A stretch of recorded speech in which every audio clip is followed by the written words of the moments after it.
Hello everyone, welcome to SkillWeb.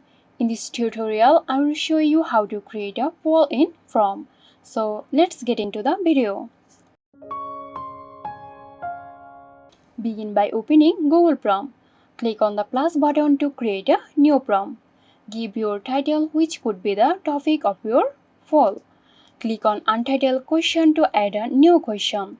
In a poll, questions are usually multiple choice, so select multiple choice from here. Now for each question, provide the options people can choose. So that's it. Hope this video helped you out. If it did, please like, comment and share. And don't forget to hit the bell icon for more interesting videos. This video is sponsored by Zerosoft. Zerosoft offers graphic design, UI UX design, digital marketing and web development. Elevate your brand with Zerosoft today. For more details, check the description box.